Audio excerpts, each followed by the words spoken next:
So welcome everyone. Thank you so much for joining today. Before I turn on my video, because since all of us already know me a bit, please don't get intimidated. I have a different look today. I got my head shaved off. So yeah, already warning all of you. All okay with me, but just like thought of changing my view. So I hope you still recognize me. It feels a little weird to see myself. Yeah, so thank you for joining. And today I have this book which came from a dear friend, When Things Fall Apart. I think maybe you don't see the picture clearly. And it's by Pema Chodron.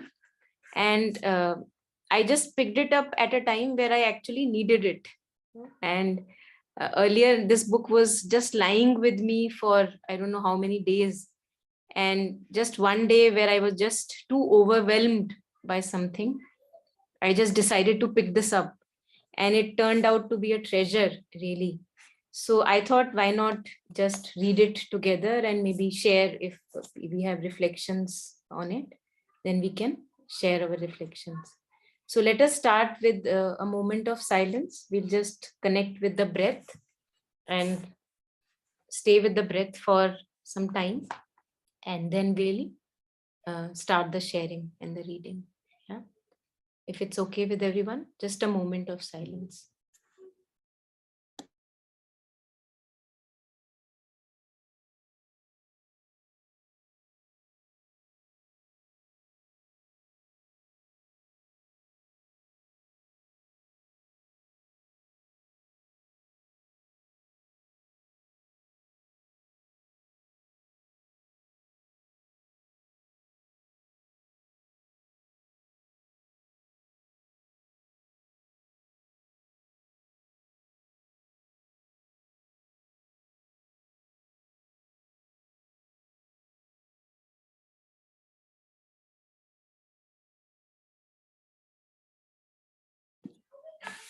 So just sharing with a few, so I've picked up a few passages. The whole book is really beautiful, and those of us who may even want to go ahead and buy it would not be a bad idea to have this book at home.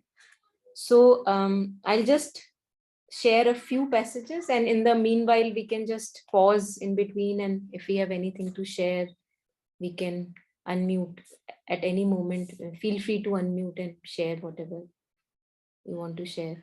And I found that the book is very raw and direct, like as if there is no filter between you and your raw experience. So that I really liked about the book, and there is no lofty higher ideal, and it's the profoundness is that being with whatever arises in the moment, one can deal with whatever arises. So that really struck a chord with me, that whatever is there, let's go close to it and be there with it, like a friend. So I'll start reading, and at any moment of time, please feel free to share and unmute and share. So page 8, she shares, I once attended a lecture about a man's spiritual experiences in India in the 1960s. He said he was determined to get rid of his negative emotions. He struggled against anger and lust. He struggled against laziness and pride.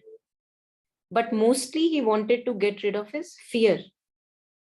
His meditation teacher kept telling him to stop struggling, but he took that as just another way of explaining how to overcome his obstacles.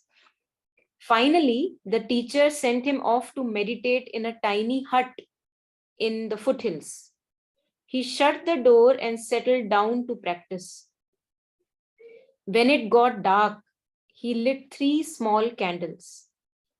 Around midnight, he heard a noise in the corner of the room, and in the darkness he saw a very large snake. It looked to him like a king cobra. It was right in front of him, swaying. All night, he stayed totally alert, keeping his eyes on the snake. He was so afraid that he could not move. There was just the snake and himself and fear. Just before dawn, the candle went out and he began to cry. He cried not in despair, but from tenderness. He felt the longing of all animals and people in the world.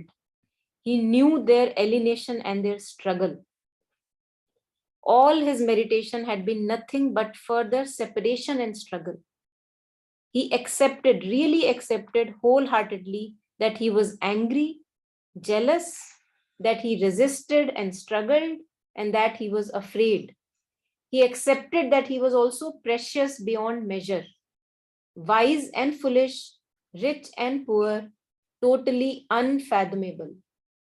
He felt so much gratitude that in the total darkness, he stood up, walked towards the snake, and bowed. Then he fell sound asleep on the floor. And when he awoke, the snake was gone. He never knew if it was just his imagination or if it really had been there. And it did not seem to matter. As he put it at the end of the lecture, that much intimacy with fear caused his dramas to collapse, and the world around him finally got through. So I think this was really powerful, that in the moment of facing his fear, like the snake is in front of him, he fear of, a poisonous, deadly snake. And in that moment, when he's confronting this, he's awakened in himself what alienation all animals feel, that, how we separate, like this is a dangerous animal, don't go there, and how we separate these dangerous, non-dangerous, poisonous, non-poisonous. So if I were that snake, how alienated I would feel. And that is what we call the opening of the inner heart, the bodhicitta in us awakens. That in the moment of my own jealousy, I can connect with others who are in jealousy and feeling the pain of jealousy. So my jealousy has not gone waste. I have used it in order to become sensitive to myself and others, who all of us go through. All these emotions are so common. So this I found really very interesting.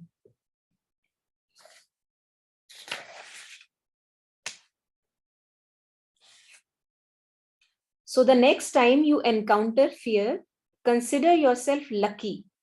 This is where courage comes in. Usually we think that brave people do not have fear. The truth is that they are intimate with fear.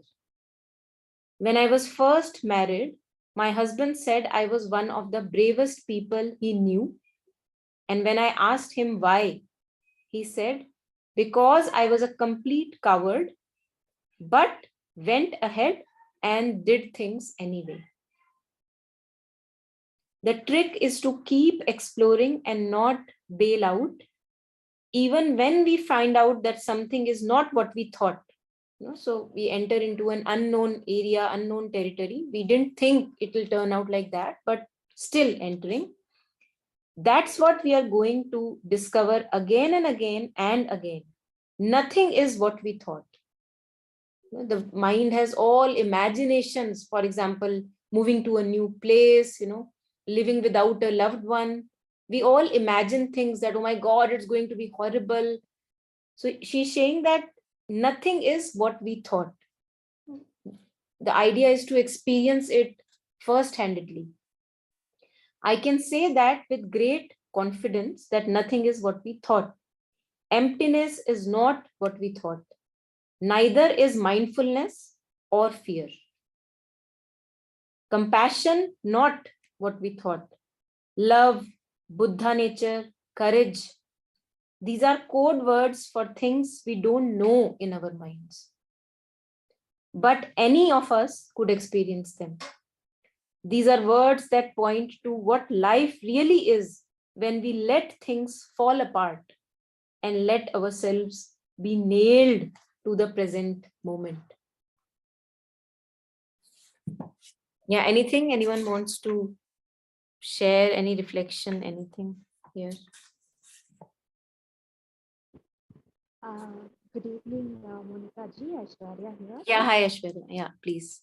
Hi everyone. So this point which was just mentioned right now, that we don't actually know the things as they are. So we just think something, but things actually turn out to be different.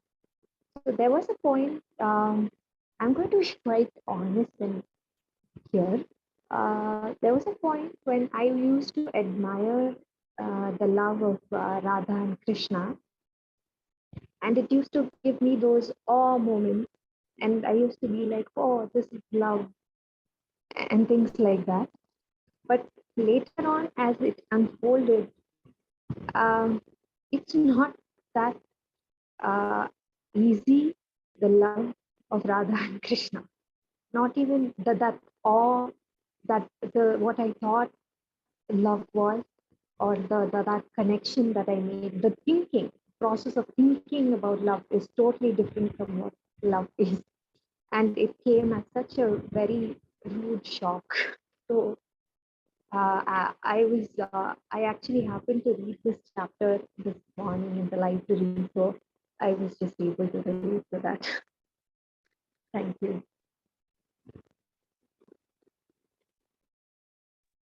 Yeah.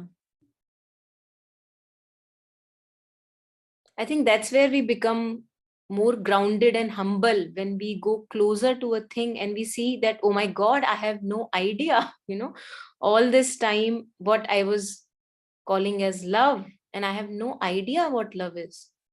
I think that's where we come to the ground. Otherwise, the mind keeps on building these ideas and images about that I know. The basic human arrogance is I know. And it's beautiful that when we are in the middle of life happenings, we realize that, oh my God, I don't know. I don't know. And it's Absolutely, yeah, very humbling, very yeah, humbling. very humbling. Yeah, yeah.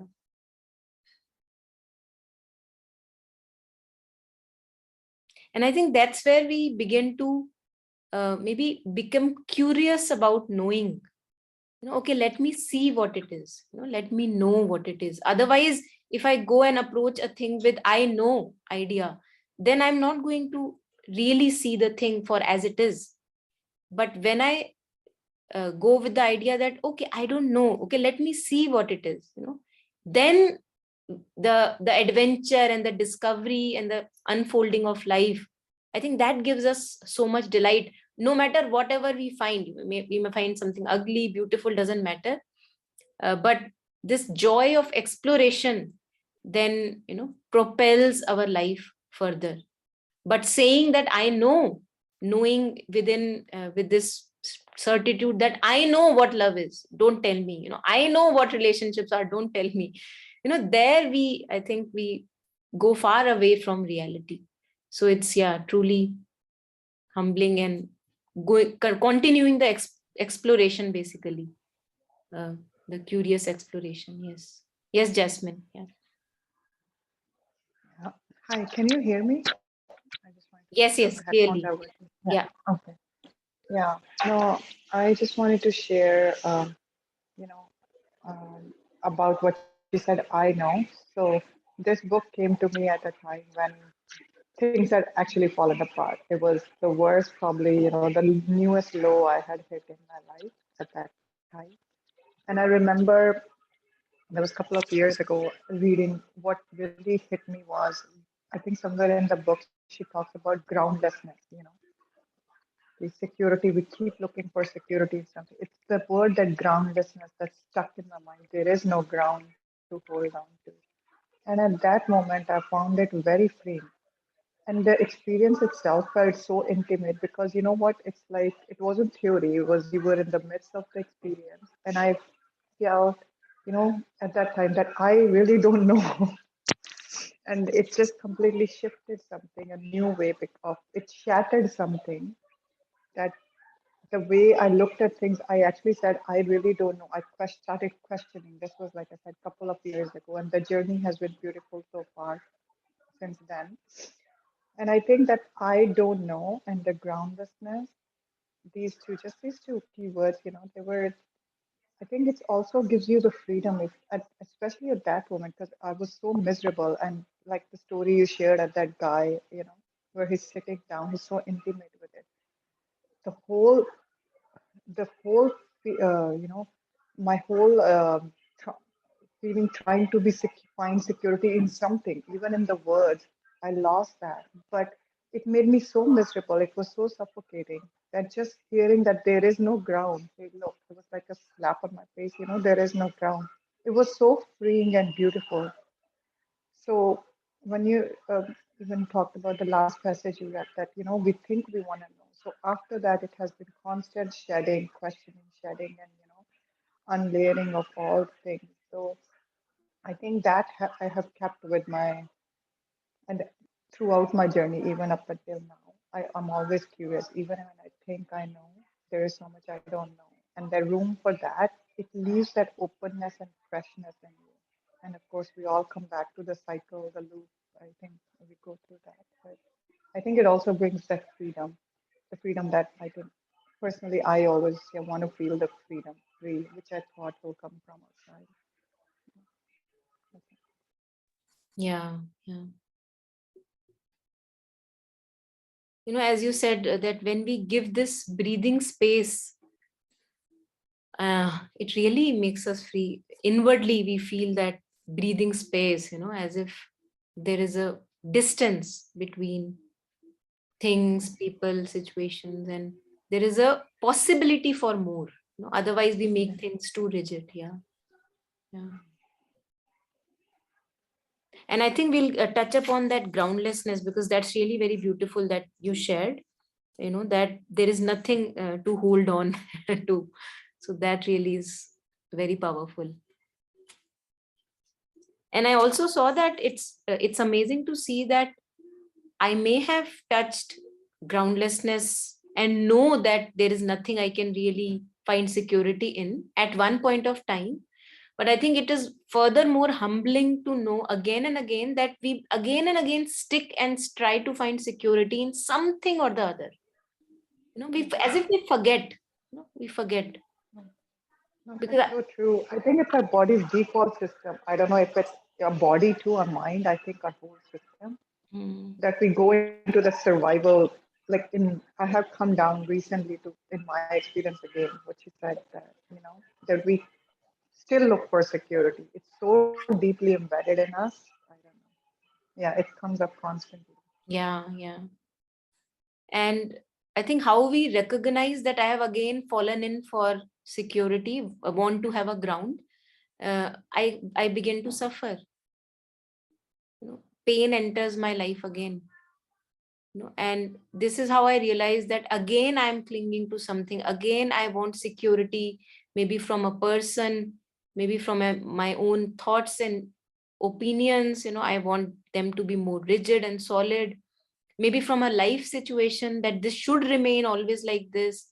And it creates so much of misery, so much of misery it creates. And she shares in this book about these uh, 8 worldly dharmas, that wanting pleasure, avoiding pain, wanting fame, avoiding rejection. So whenever we fall into this trap of these 8 worldly dharmas, we begin, suffering appears. And we can use these opportunities to connect with not only my own suffering, but also how others are suffering, because lately I had this experience of extreme, misery, suffering, a very dark kind of a phase. And immediately something happened, and I said to myself that this is the time, let me practice Tonglen, where I had shared with you that Tonglen, this practice of where you are experiencing suffering, and through that suffering, you connect with other suffering, that how others in the same situation would be suffering like me. Let me inhale all that suffering and exhale contentment and joy out.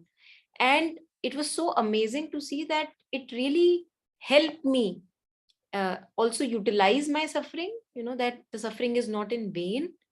I'm first of all with suffering. There is a validation that yes, suffering is there. I am suffering. And this is how others suffer when they stick to people, when they stick to their desires. And can I use this opportunity to connect with the suffering of others also? And in this book also, I was amazed to find that she also shares that these kind of troublesome moments can be really a good time to practice Tonglen, where we uh, use our suffering to connect with the suffering of others. Because just like I am suffering, everybody, who is going through the similar experience is suffering. Nobody can be happy desiring. Nobody can be happy in wanting pleasure, avoiding pain. We all suffer. We all go to misery again and again. And that the moment you turn your attention in this way, that, okay, let me connect with all the pain, I think our own consciousness also takes a shift, that we are not prolonging the misery, we are just being with the misery and maybe using it. So, yeah.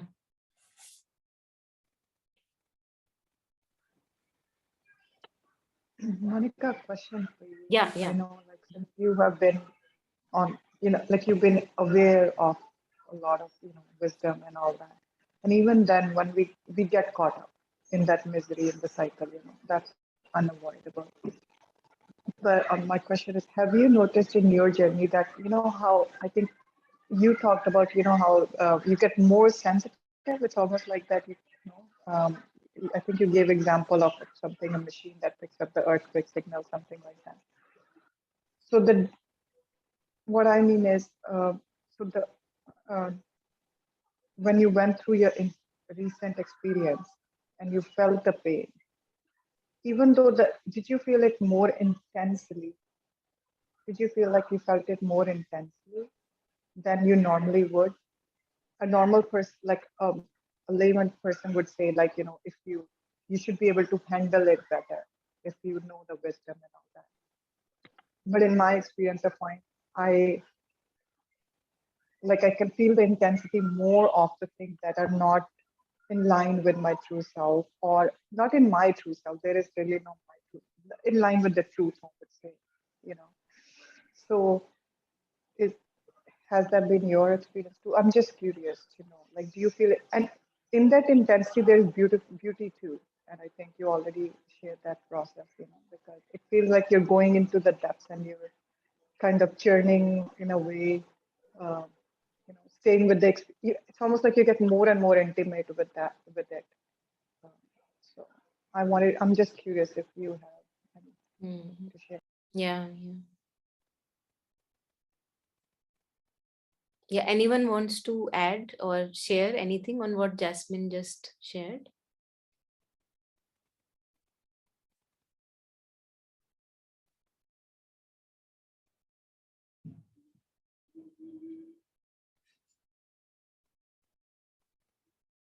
So, so if I talk about my own experience, Jasmine, so I would say that I think every time a shattering event happens and I see myself clinging to something, I can see that there is now seeing, like there is someone in me who is ready to see. Like I'm not turning my face away from the reality of what I'm doing, what is happening in the moment. That is there, what I can see, that most of the cases, I don't want to prolong the misery, that as if I'm not enjoying being in the misery. Because when we begin to take misery to our sense of self, we make it our identity, then I don't want to let go of it, because the ego doesn't want to let go of it. The misery becomes a part of the ego. So who am I without the misery, for example? But I would say that it's not that the challenges are not there. From time to time, I see myself sticking to something or the other. But and the intensity, as you said, the intensity is also there. I cannot say that they are very light. They are quite dark and intense many a times. And somehow it happens that it comes and passes like a dream, for example, if it was yesterday that I was in deep darkness, today I feel that as if I've left it many days ago, so that kind of a surreality I feel that it is there once I shift. And it's not a doing, it just happens. I cannot say that I shift my consciousness, because uh, many a times it's too much. If you one is, as you were sharing, one is nailed to neither here nor there. What do I do? And I cannot say that it's my doing something that changes or causes a shift in consciousness, but the shift happens through some or the other reason. Shift happens, and when the shift happens, and when I'm again my, if I can say, lighter self, not sticking and clinging to anything in the moment right now, then it appears that the darkness I have left days ago or maybe months ago, as if I don't know that self of mine. And it appears like a dream that, oh my god, and I can also relate this with, in mother's prayers and meditations, many a times she shares that these appear like vain mirages, that as if, is it there, was it there, and was it not there? So with me, it, I don't know how it happens with all of us, but in my experience it happens like this. And the intensity is there, the darkness is there, the clinging is there, that I see again and again, that whenever I'm clinging to something, I create more misery for myself, and when I let go, if something in me decides, okay, now I'm ready to let go, and then suddenly the shift happens, and the lightness comes back, and humor comes back, and I'm not taking myself seriously anymore. Does it make sense to what you were asking? Yes, it does. It does. Mm. And like you said, how mother said, I remember in the prayer, which they're like false, vain mirages that completely, captures it. No, it does feel like that. It's not like you're making an effort. And it's almost like you're not running away. And I think what you said beautifully is that we face it. And I think that's why we feel the intensity, because before the avoidance, even certain level of avoidance was there. So it's not that the intensity bothers you. That's why I said the intensity is beautiful, because Yeah, yeah. it just happens. It happens naturally, and Mm, it's yeah. a good place to be in. And I've also seen that the Yeah. more intenser my phases have been, the more they have given me. Although in that phase I may be suffering, uh, but they have given me, they have, every time an intenser phase had almost given me a new birth, I can say. Just like labor pain, And it happens, delivery, yeah. you have to go through that labor pain in order to give new birth. So And you know what? Experiences, we start valuing our experiences so much hmm, more. hmm, hmm. Sorry, you were saying. Yeah, no, nothing, please go ahead. Yeah. No, it's just, it was interesting because I was reading another Pema Chodron book. Uh, just, I was rereading it, but when you came across this book, so I went and I just wanted to look at it just to see how I have changed. So I kind of quickly looked at it. So it's really interesting. It's so, I think one thing I learned from my experience 7 years ago, honestly, it was personally like I lost my health, I lost my relations, I lost like basically everything. I had a breakdown sort of. And at that, and now I have this all this 7 years. I remember that feeling, and I remember where I am today. So that gives you that conviction, that hope, that faith. That passed. That was like end of everything, right? That passed too. So nothing really, kind of unnerves you anymore, and you get more curious. So, um, so thank you for bringing up this book and the course you brought, because it brought me that experience. Like maybe that's what I needed at this point, that conviction, and just to reread and see how, not how far. It's just I think you're still. It's funny. I've come far too, but also it's silly that you go through the same thing, very same चीज पे फंसे हुए हैं, different way. So I think ज़्यादा serious भी नहीं लेनी चाहिए, but that lightness comes in. So and another thing, I don't know if you'll be reading it. I think one thing I remember, she said we're always in transition. So I always work, my mind works better with keywords, so I always remember the keywords. So these things, groundlessness and that transition, it, we're always in transition. So I Yeah. think somebody else should share too. I'm going to stay quiet now. No, I think it's absolutely fine if you want to share. Yeah. Yeah. Anyone else? Anything to add on?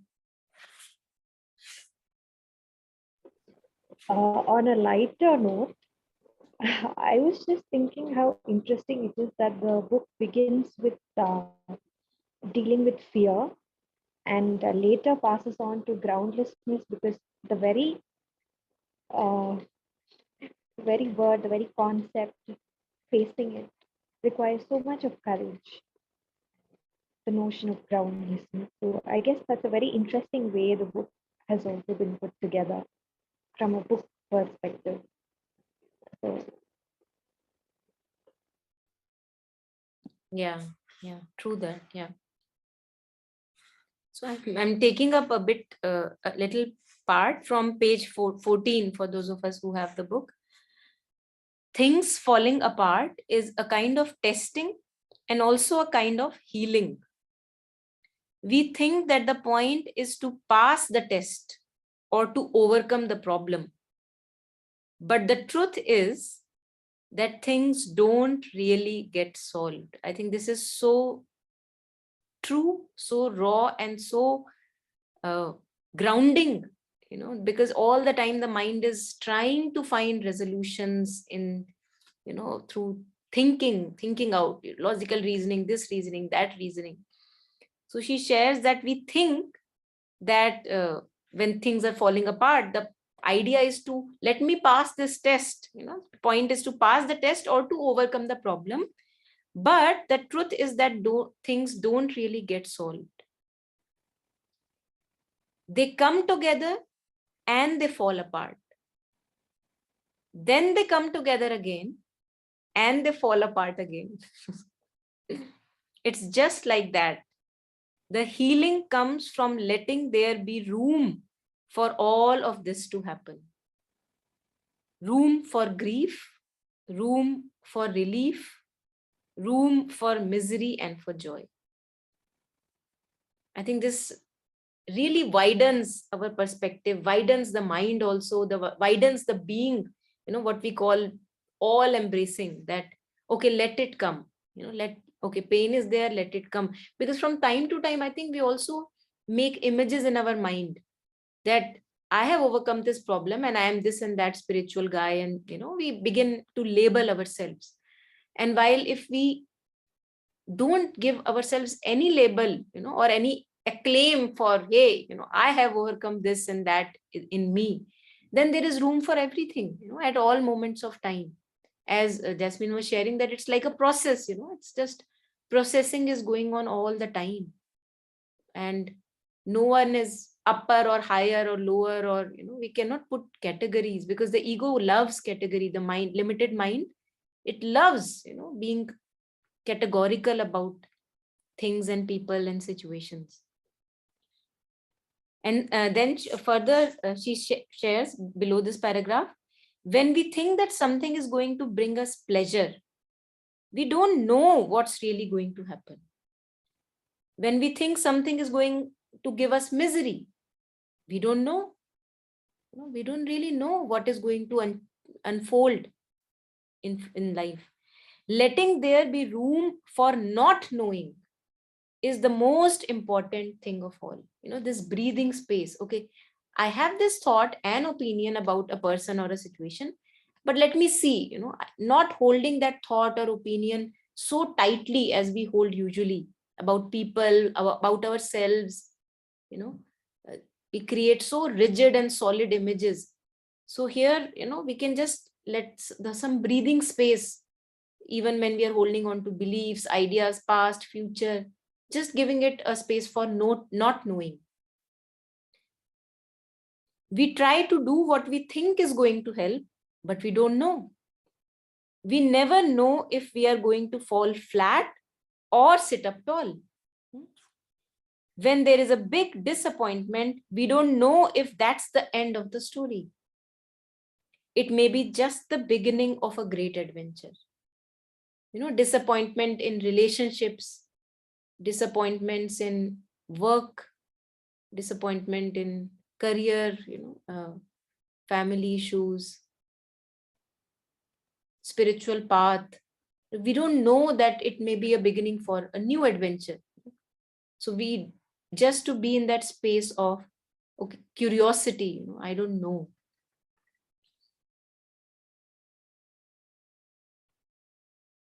Yeah, and then she talks about a bit of that, touching upon that groundlessness, not exactly there.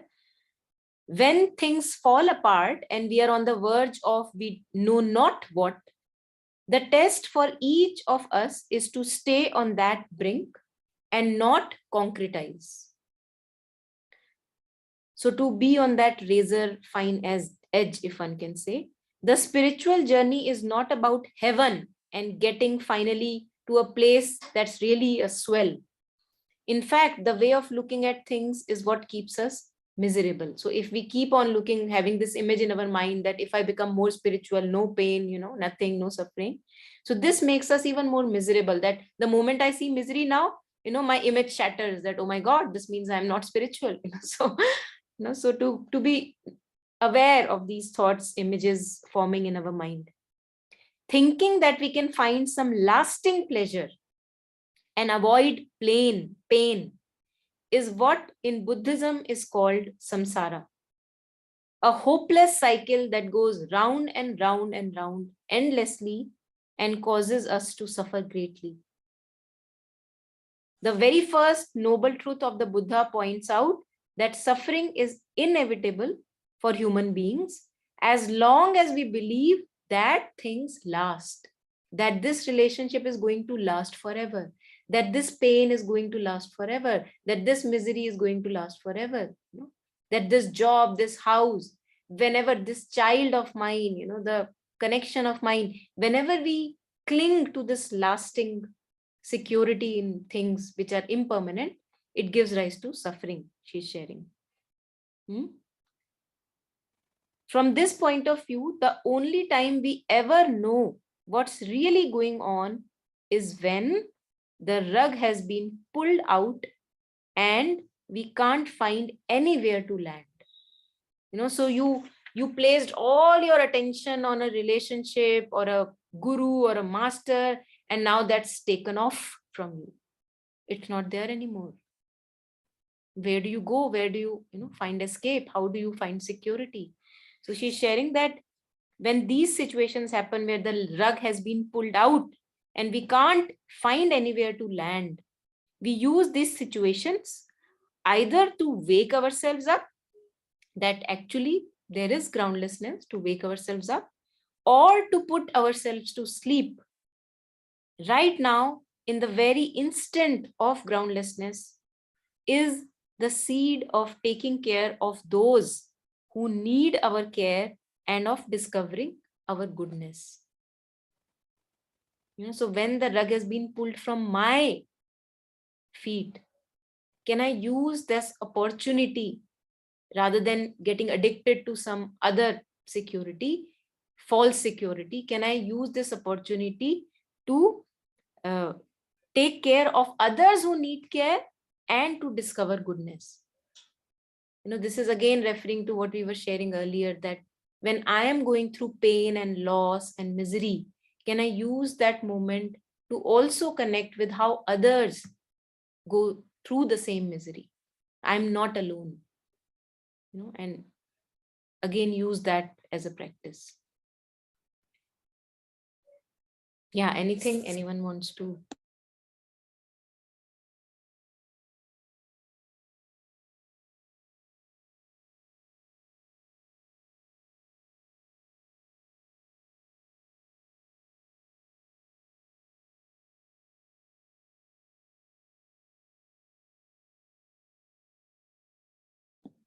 Yeah, anything anyone wants to share?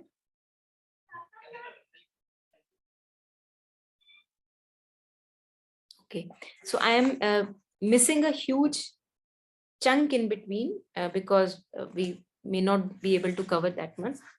I really wanted to take up this part where in 14th chapter, she shares about the love that will not die. The love that will not die. So on page 114, she talks about this bodhicitta, an awakened heart, where in Buddhism we call the wisdom of the inner heart. And even with sharings of Mother and Sri Aurobindo, they talk about the psychic being, which is full of love and devotion and bhakti and kindness and goodness. This, I feel that it's the same aspect in different words that is being talked about. The bodhicitta, or the awakened heart, or what we call in Mother's and Sri Aurobindo's teaching as the psychic being, or the soul consciousness. So just reading something from 114. So here a story is shared of a woman who was dying in terrible pain and feeling overwhelming bitterness. At the point at which she felt she could not bear the suffering and resentment any longer, she unexpectedly began to experience the pain of others in agony. A starving mother in Ethiopia, a man crushed by a landslide and dying alone by the banks of a river. She said she understood that it wasn't her pain, it was the pain of all beings. It wasn't just her life, it was life itself. So that illusion of this separate me, my pain, I think that we have the capacity to let it shatter away, that solidity that we give ourselves. My pain, my suffering.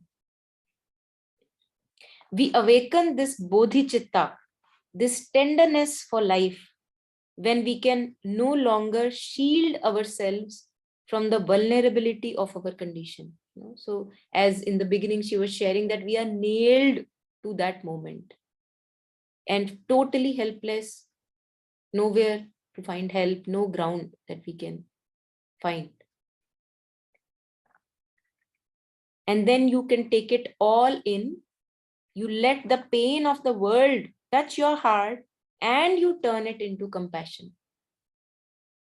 The same suffering, same pain, I can either use it to become a victim and blame others and have bitterness, resentment, or I can stay with that and let it, as she shares, pierce your heart and awaken something beautiful. So just as a jewel that has been buried in the earth for a million's year is not discolored nor not harmed, in the same way, this noble heart is not affected by all of our kicking and screaming. The jewel can be brought out into the light at any time. That's why Angulimal, the example, famous example, after having done so many crimes, he becomes a disciple of the Buddha and awakens his heart. So there always can be a turning back. And one can never say that, oh my God, I have really charted a long way ahead and now I cannot turn back to being kind or good or being my true self. We always have the opportunity. So even millions year, if I'm not in touch with this true jewel within, it is not discolored, it is not harmed in any way. It is the same way the noble heart is not affected by all of our kicking and screaming. The jewel can be brought out into the light at any time, and it will glow as brilliantly as if nothing had ever happened. No matter how committed we are to unkindness, to selfishness, greed, the genuine heart of bodhicitta cannot be lost.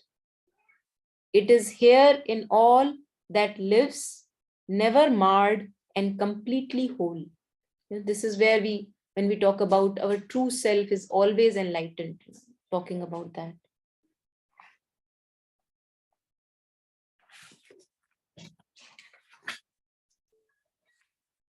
And then she also shares about the practice of Tonglen, that we can use it, our suffering can be used.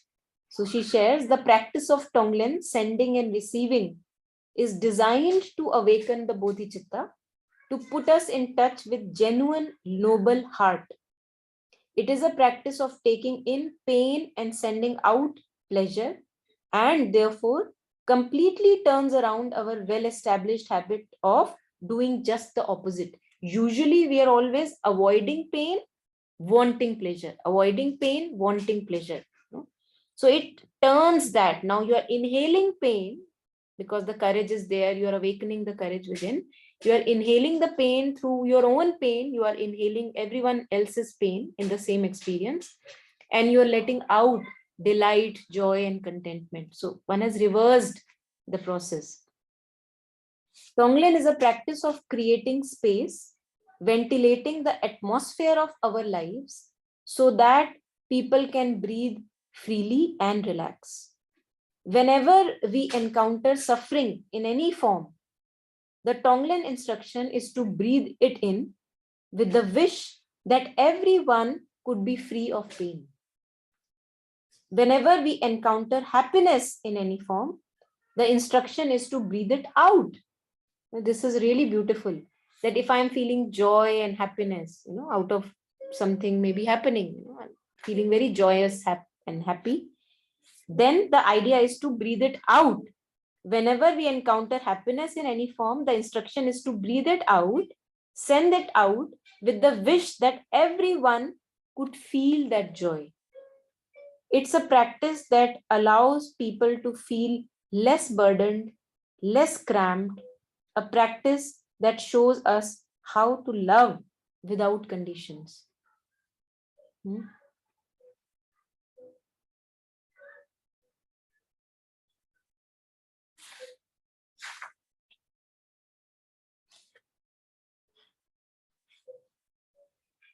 Yeah, and then something really very short again, beautiful, continuing with the bodhicitta, And she's also sharing that because bodhicitta is also awakening more sensitivity in us, more tenderness in us, we cannot use it to become cold.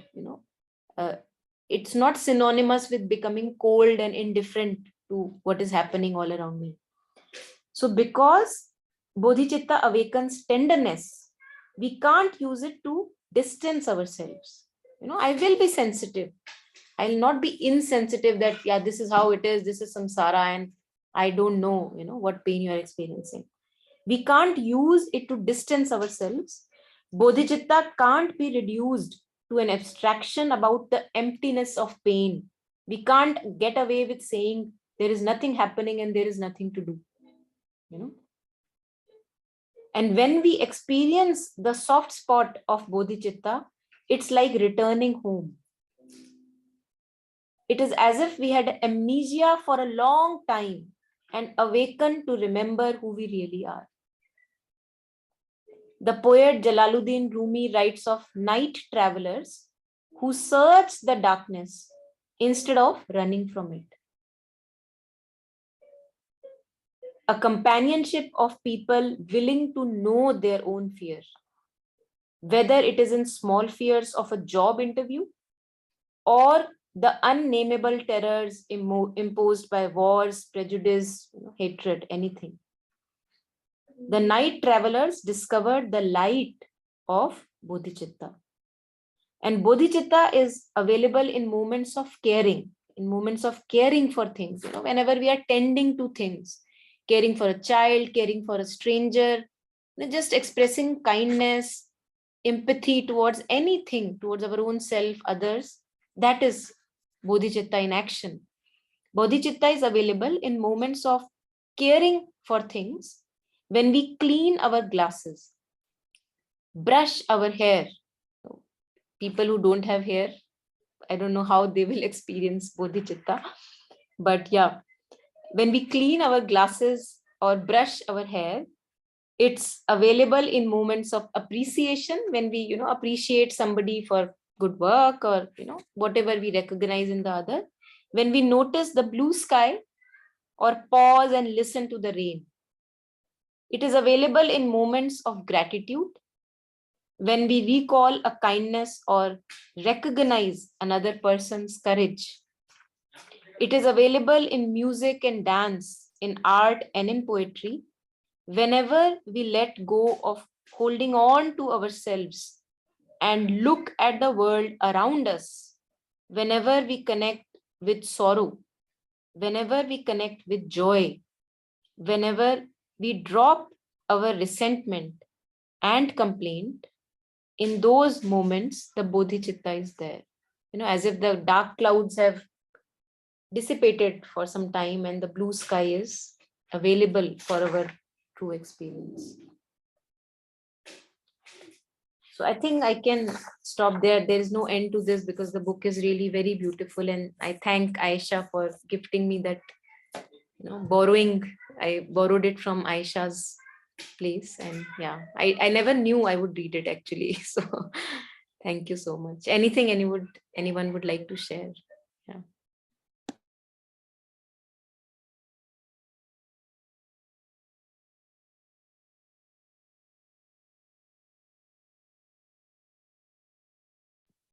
I think I can share something. Um, there's one thing I wanted to share a while back when you were talking about groundlessness. The monastery where I was living, the main teaching was abide where there is no abiding. And I think that's very beautiful. And there's another thing that could be interesting to share. When I was living alone after the heavy duty suffering that I went through, and in this forest, I would go out for very long walks, and I would hardly meet anyone. But there was the couple of times where this very urban city young couple that I walked past by, and I never really paid so much attention. It was nice to see people once in a while. It happened only a couple of times, and I had been going into the depths of my own suffering, and there was a lot of joy in it, which I didn't know then. In hindsight, I remember it being very joyful also. So this one time when I was walking to the river, I bumped across a villager I had never met, and I don't know why she told me that the boy committed suicide. This couple that you know that I saw twice. The girl was Spanish, I think, and they were probably 22 years old, and the girl had left. So this young boy artist, um, he couldn't take it. It wasn't like he was taking any drugs or alcohol, nothing. But he couldn't take it and he hung himself. And it was a house very, very isolated from everywhere. All the houses were quite isolated. And I remember that I felt his pain so deeply that I started going to that house every day. I started going there, and I think anyone else would find it quite spooky. But I would go and sit outside and I would cry and I would just pray for him, feeling his pain, telling him that I understand. And it was like it was deepening me in such a beautiful way that he gave me a chance. He gave me so much to go within and experience this love that I felt for a stranger that I don't know. But I felt so one with him and his pain. And again, that time I was alone and it was just happening, all of this. But today, when I look back, I think that was one of the most beautiful times of my life. To truly take in someone, and there's this beautiful line that I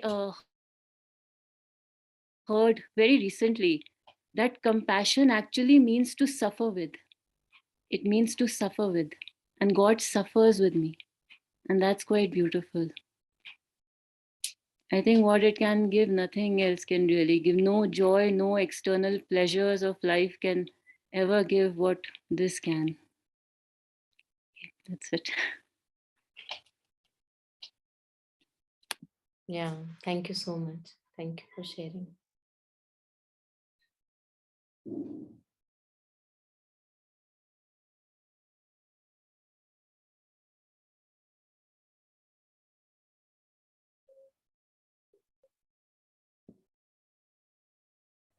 Yeah, thank you. Such beautiful sharings. And somehow I am feeling the magic of this time also. I don't know, it's very silent and everything feels very sacred.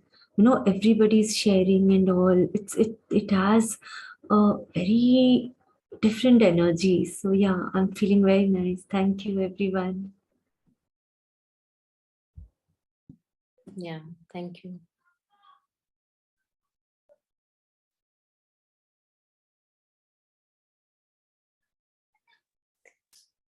Yeah, anyone else? Anything to share? Anything to add on? Shreya, anything from you? Yeah, Aishwarya, please go ahead.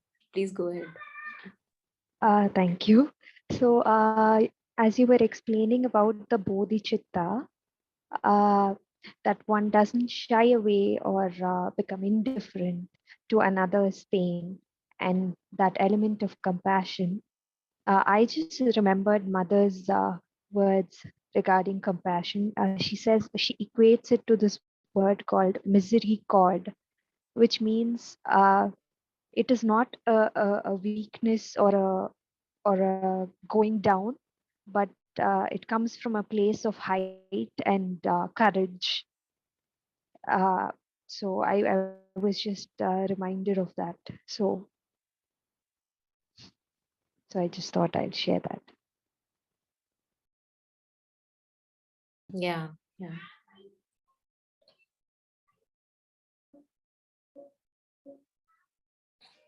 I think many times we also get this idea, just images in our mind that uh, when I'll be more spiritual, I would not feel anything and everything would be joyful. And so sometimes we do get this idea that I'll be above it, all.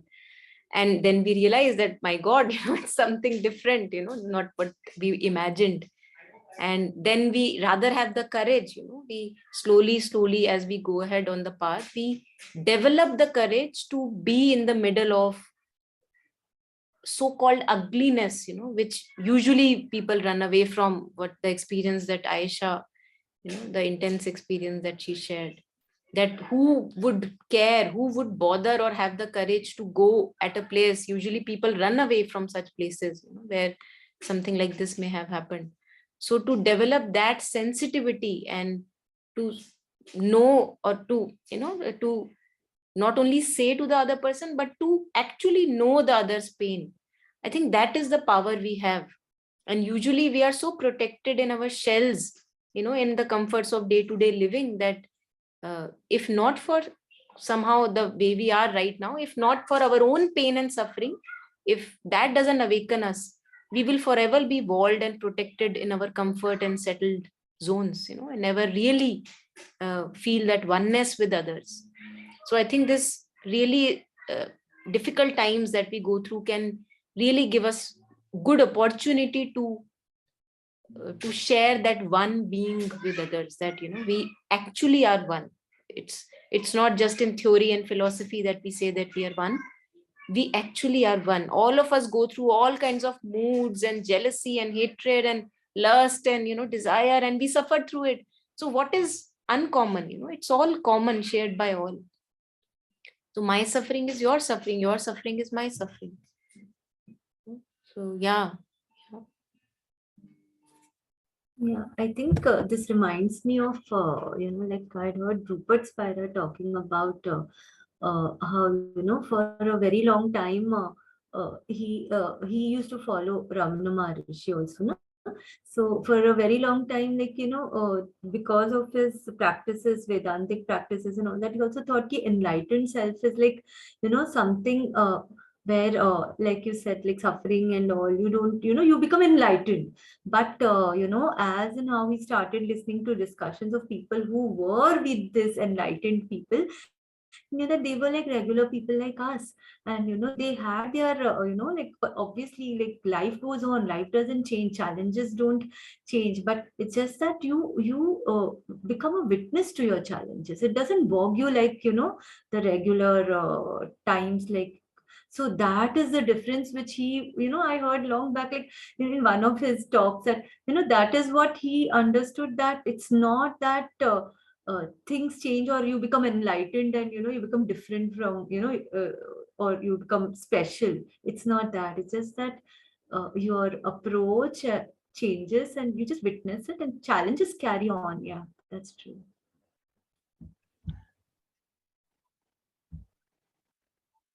Yeah, I wanted to share a very common quote which is used especially in, I think, when I was doing my yoga teacher training. It said, before enlightenment, chop wood, carry water. After enlightenment, chop wood, carry water. So I think,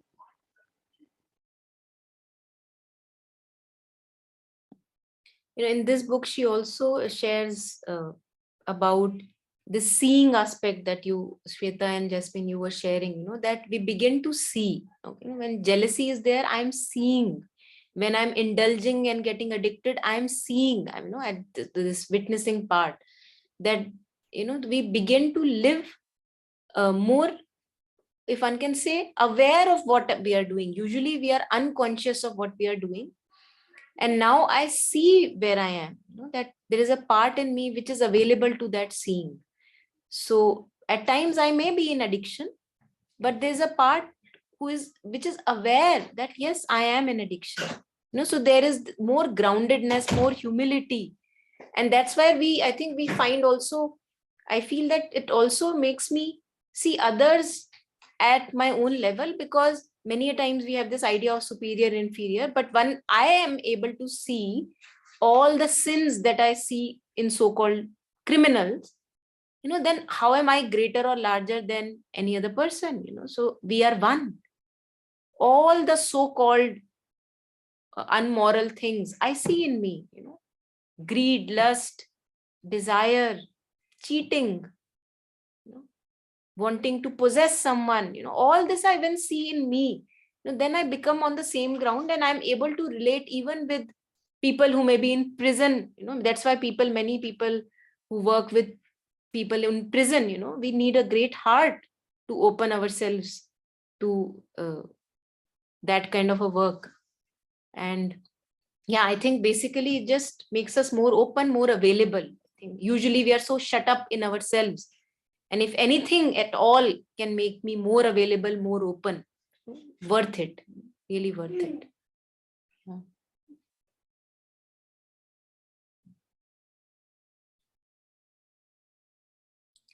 So any last reflections before we end?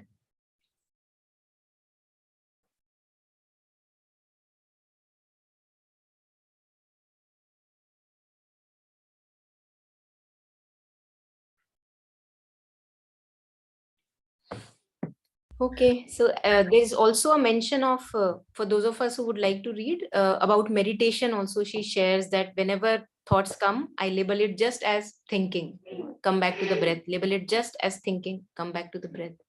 Being there in the present moment, raw as much as possible, and labeling everything else as thinking. Shreya, you wanted to share? Please, yeah. Hi, everyone. Thanks, Monica, for this.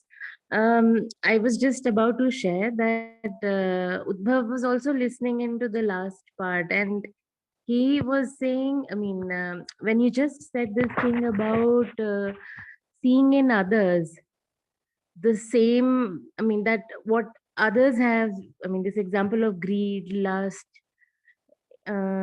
cheating, that we also somewhere within us have that, and we are all one. He was saying that but we are not equal because action matters more than intention, that like, and that is what sets, for example, me apart from a criminal, because a criminal acts and I have not acted on that intention. So, and of course then this thing about, I mean, I don't know whether to say superior, but that's the difference. I don't know where I'm going No, with I it, but understand what you are sharing. Yes, yes. And I think many a times, if I look at my own life, I cannot say that I have not acted. I have been mean. I have been, you know, one can say, if one can say cheat, I have cheated. And it's not only in my thoughts that I have cheated, I've cheated in action also. So although I understand what Udbhav is sharing, but I see that the action is also there. But then when I'm, for example, interacting with a person who is labeled as criminal, he doesn't appear like a far-fetched territory. It feels like I can work with you. It feels like, yes, that we can walk each other way back home. You know what I mean? That's what I wanted to share, that although in thought it may be happening at one level, and maybe he has committed a crime in action, I have not committed that crime in action completely with you, but there would be many other things which I have done. So in so you that, see yeah, that person in a way. yeah, And I mean, the intent is perhaps not there. I mean, as in, I mean, it may not be murder, but it's something, see a yeah. shadow of that. Mm-hmm. And then I feel that if I can work through it, if I can work through my ugliness, the other one standing in front of me who is labeled as a sinner and a criminal, he can also work on it. So there we kind of share a common ground, that if I can work through my challenges, my weaknesses, my sins and uglinesses, here also the change can happen. Compassion, what we were talking of earlier. And also, I think a long time back, I heard from Rupert Spera. Someone asked the same question, almost the same question. And he said there is individuality. But, and even Ramdas, when he talks about we are operating on different channels. So on one channel one, we are being our separate selves. We are carrying out whatever roles that we have been given to play in this lifetime. But when we keep going behind and behind these channels, then there is a part which is what oneness is all about. I think it's beneath all this individuality.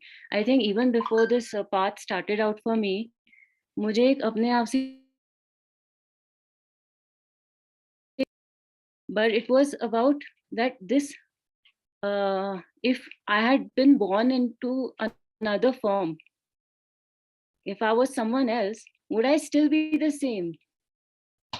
So that I would still be the same, the life would be different. You know? Am I making sense? Yes, yes, Aisha. Yeah. Yeah. It's just not related to the topic, but just felt like sharing. Not that New Year is a big thing, but last couple of months, the thing that's been coming up to me personally in my practice is compassion.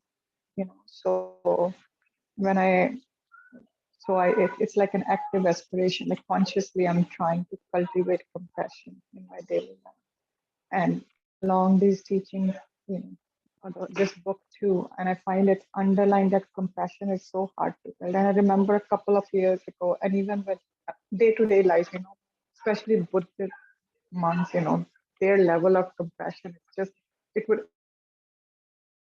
irritate me, to some point, because it's so hard. It was so hard to even understand that.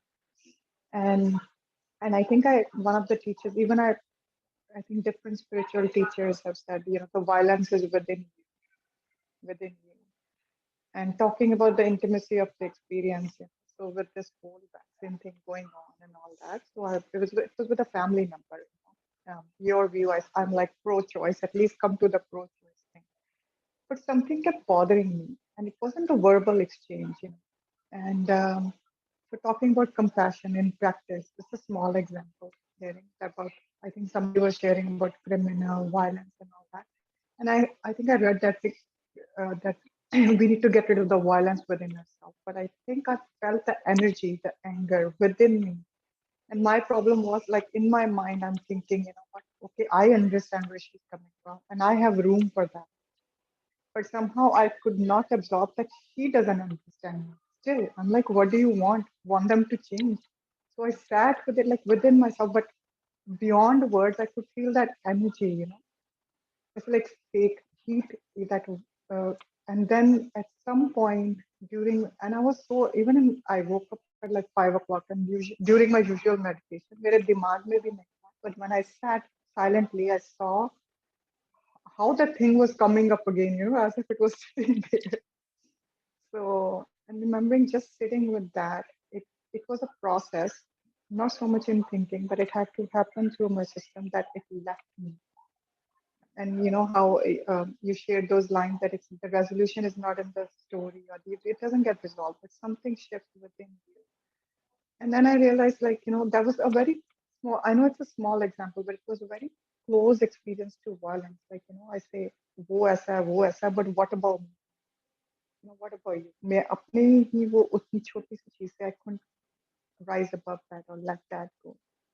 So that somehow brought peace. I don't know why am I sharing that makes sense. So it's just, you know, so saying compassion has been so, you know, this whole thing that I consciously made an like um, a commitment to myself, you know, actually explore compassion or explore this within me. I find it is so challenging, you know, and so this, I think, what you were sharing about oneness too, you know, if even intellectually, if I say there is only one, then really there is no other. You know that common saying, there is no other.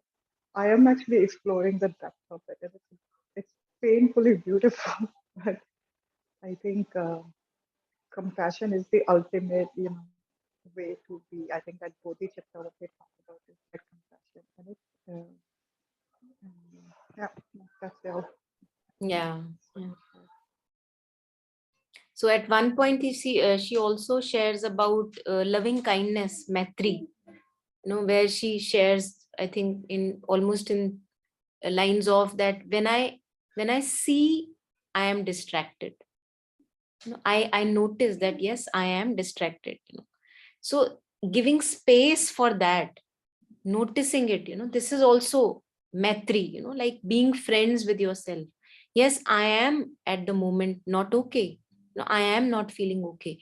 Not that I'm following the dictates of fear, anger, or being not okay, but just to acknowledge and validate that, yes, right now, you know, I am like this. I am here. So I think that also uh, connects with what you were sharing, for example, the idea of compassion, that I have first compassion for my own self, you know, for my own ups and downs and challenges and states of being, you know, which again are impermanent and changing all the time. Yeah. So I think it's a beautiful book for those of us who would like to I don't know whether I would be able to read it all the time, because at every, I think, phase of life, you have this special book that comes in front of you. But in this particular chapter where I was there shortly, I think it really helped me to, because I resonated with the book very, very strongly, that yes, yes, yes, yes, you know, that so true, so true. I feel the book is very raw, very direct and naked, and as if the veils drop off, you know, it helps you drop off the veils maybe one is carrying at any moment of time. Yeah.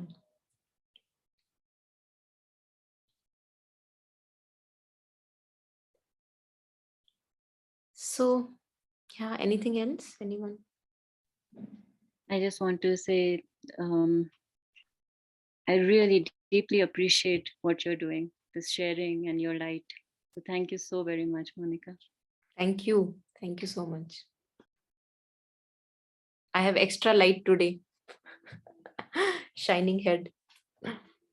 Yeah. It Thank looks really good, by the way. It does, huh? Yeah, thank you. You Okay, rock. thank you, everyone. Thank you for Yes, joining. You. I was also same opinion. As beautiful as ever. Thank you. Thank you. I think thank you all of you for coming here and joining today. Thank you. Yeah, have a good night, everyone, and good morning to Jasmine. Bye bye.